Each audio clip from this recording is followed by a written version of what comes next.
The Civil War was the bloodiest conflict to ever happen on American soil. It affected everyone. It's a really important part of American history, and regardless of what side your ancestor fought on, it's impossible to ignore.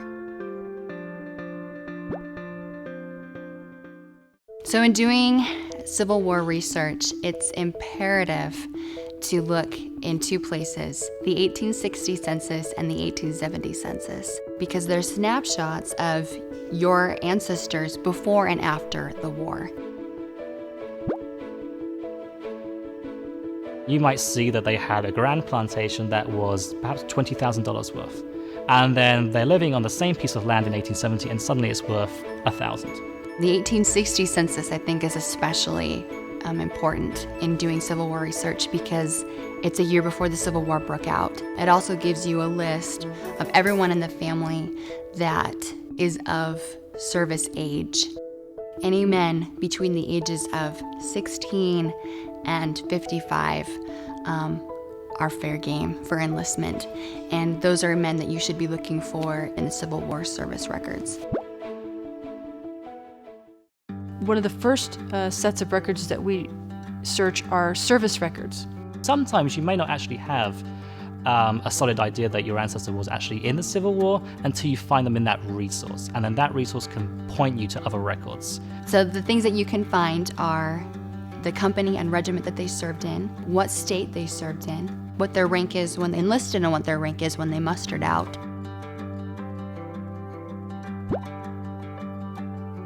Another important resource that I use often when researching ancestors who fought in the Civil War is the pension files.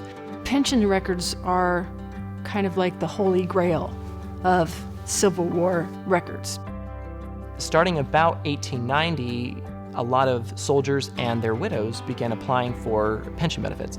And those records, when they had to apply, they had to provide a great deal of information to prove that they did in fact serve or that they were in fact married to a soldier. They can have the soldiers' marriages listed in them, his death, his medical records. The other cool things that are in the pension records are affidavits from family members and other soldiers who served with the soldier. So you're going to get some really, really neat stories. Those are some of the few records that actually provide some kind of personal insight to the people that we're researching. So this is one of the pension files from the Civil War that we have on Ancestry.com.